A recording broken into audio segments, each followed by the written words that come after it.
ओम नमः शिवाय। आज हम राधिका मर्चेंट जी की कुंडली के बारे में देखेंगे। ये हाल ही में अंबानी परिवार की बहू बनी और इनका जो जन्म है 18 दिसंबर 1994। इनकी जो जन्म कुंडली बन रही है वो तुला लगन की जन्म कुंडली बन रही है। ग्रहों की पोजीशन बता दें तो तुला राशि में शुक्र है, राहु है,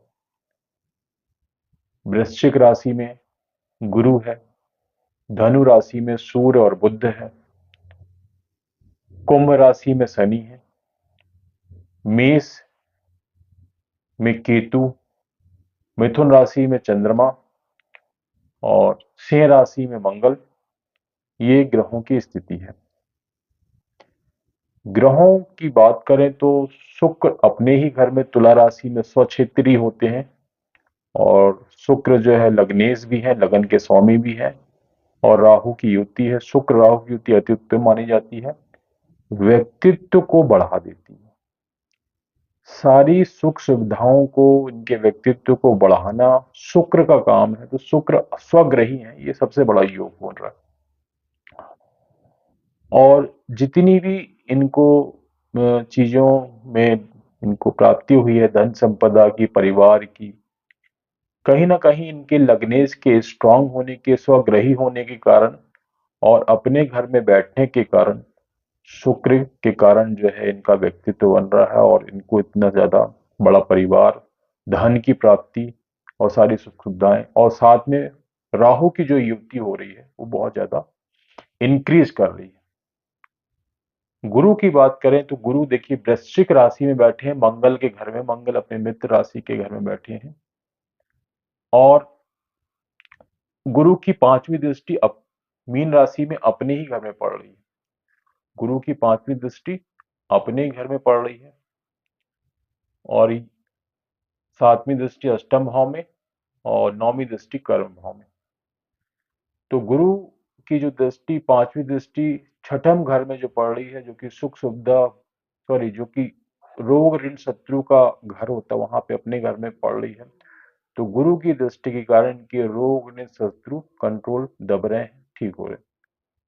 तो उसको सही कर रहे हैं, रोग ऋण शत्रु को ठीक करते हैं। गुरु की जो अपने घर में दृष्टि कर रहे हैं वो हो नहीं, तो गुरु की दृष्टि के कारण ये भाव इतना प्रभावित नहीं कर पा रहा है, ये अच्छा है। दूसरा क्या है, यदि हम सूर्य बुध को बात करें, सूर्य बुध बुधादित्य योग बन रहा है और कहीं ना कहीं गवर्नमेंट की बात करें देखिए, और यहाँ पे देखिए धनु राशि है, गुरु के घर में बैठे, गुरु के घर में बैठने के लिए सूर्य बुध जो है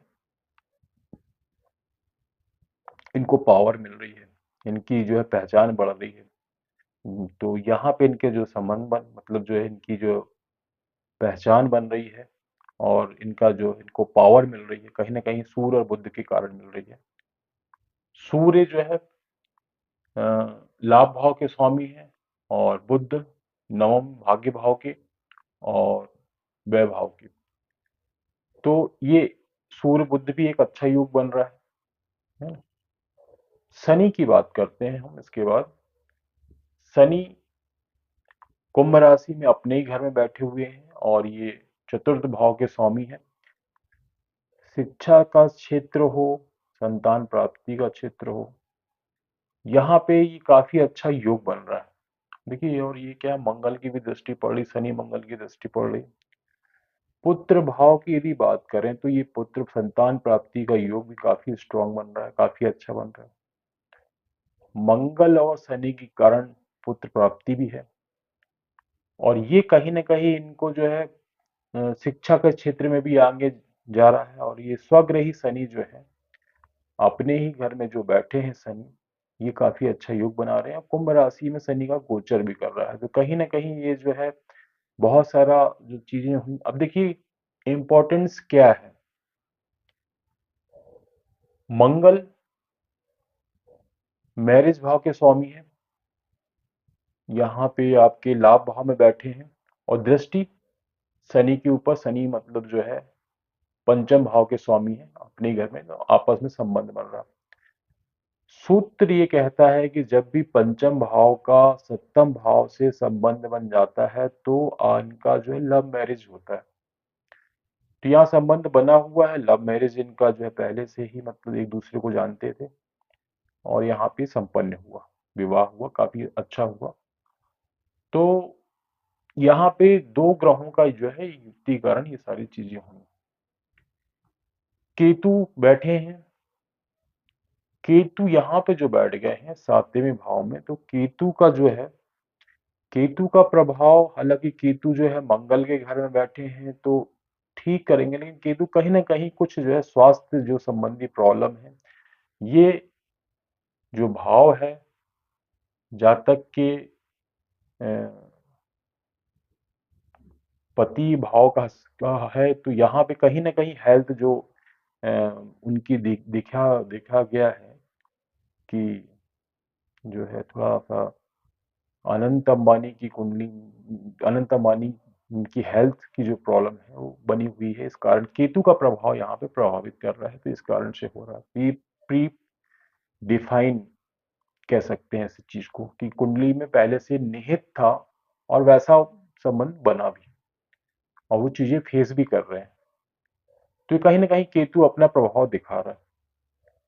अब हम बात करें चंद्रमा की, तो चंद्रमा देखिए यहाँ दसम भाव के जो स्वामी हैं और जो है भाग्य स्थान में बैठे हुए हैं, तो भाग्य स्थान का संबंध कर्म भाव से बन रहा है, तो ये कर्माधिपति योग बन रहा है। तो यहाँ पे नवम भाव का दसम भाव से संबंध बन रहा है, भाग्य का कर्म भाव से संबंध बन रहा है चंद्रमा के कारण, तो यहाँ भी कर्म और धर्म कर्माधिपति योग जो बन रहा है। मंगल की बात करें तो मंगल देखिए लाभ भाव में है, सूर्य के घर में, मित्र राशि में। तो यहाँ पे इम्पोर्टेंस ये है कि कोई भी जो ग्रह हैं या तो वो स्वराशि में है या अपने भाव को देख रहे हैं, और या मित्र राशि में है और कुछ ना कुछ जो है प्रभाव दिखा रहे हैं, इस कारण ये कुंडली स्ट्रांग होती है और इतना धन संपदा। देखिए क्या है, एक ग्रह से काम नहीं चलता, बहुत सारे ग्रहों का संयोग होना और उनका अच्छे भाव में बैठना और उसका अच्छा फल देना वो निहित है। अभी देखिए जैसा कि इनकी कुंडली में गुरु की दशा चल रही है और गुरु की दशा जो है धन भाव में है, तो कहीं ना कहीं जो है ये धन संपत्ति की बढ़ोतरी भी हो रही है और जो है अच्छा परिवार भी इनको मिला, गुरु परिवार भाव में है, कुटुंब भाव में है, धन भाव में है, तो गुरु के कारण ये अच्छा प्रभाव भी मिल रहा है। और आने वाला जो समय गुरु की दशा के बाद जो है शनि की दशा आएगी, तो शनि भी बहुत अच्छा है, संतान प्राप्ति भी अच्छा है, मतलब कि योग बना हुआ है और शनि स्वग्रही है, 19 साल की दशा है, वैसी कोई प्रॉब्लम शनि की दशा में नहीं रहेगी। और इम्पोर्टेंट यदि इनके रिलेशनशिप की बात करें तो सबसे ज्यादा इम्पोर्टेंस यदि इस कुंडली में देखेंगे तो मंगलिक कुंडली भी नहीं है और मैरिज भाव का स्वामी त्रिक भाव में भी नहीं है, तो ना किसी तरह का कोई विवाद, ना किसी तरह का कोई डिस्ट्रीब्यूट, कुछ भी इनके मैरिज लाइफ में नहीं होना है। तो ये सारी चीजें कुंडली को देखने के बाद मालूम चलती हैं और हम देख सकते हैं कि किस तरह के कुंडली के योग से व्यक्ति को कितनी सारी चीजों की प्राप्ति होती है। तो ये कह सकते हैं, देखिए इसको यदि बोले कि ये उस दशा में जो है चीजों को प्राप्त करना, ये उतना पॉसिबल नहीं होता है क्योंकि कुछ समय की सीमाएं रहती हैं जब व्यक्ति का जन्म ले होता है, तो कहीं ना कहीं वो ग्रह दशाएं रहती हैं जिसको वो चलती हैं, उस समय वो व्यक्ति का जन्म आता है, उसको हम चेंज नहीं कर सकते। जैसे कि अ, अभी जो है शनि का दौर चल रहा है, तो काफी लंबे समय तक शनि एक राशि में है, राहु एक राशि में, गुरु एक, बड़े बड़े ग्रह जो हैं उसको हम शॉर्ट टर्म के द्वारा सिद्ध मतलब प्रूव अलग चेंज नहीं कर सकते। कुछ दशाएं कुछ भावों को चेंज कर सकते हैं और कुछ ऐसा करके जो है उस चीजों को जो है व्यक्ति का कोशिश किया जा रहा है कि अच्छे से अच्छा जो है व्यक्तित्व का जन्म हो।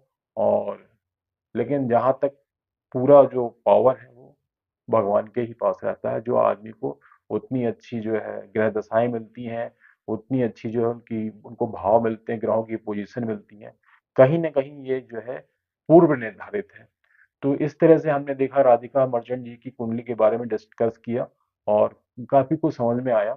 आप लोग भी अपनी कुंडली का यदि एनालिसिस कराना चाहते हैं तो मुझसे संपर्क कर सकते हैं। मेरा नंबर जो है आपके स्क्रीन में दिया हुआ है।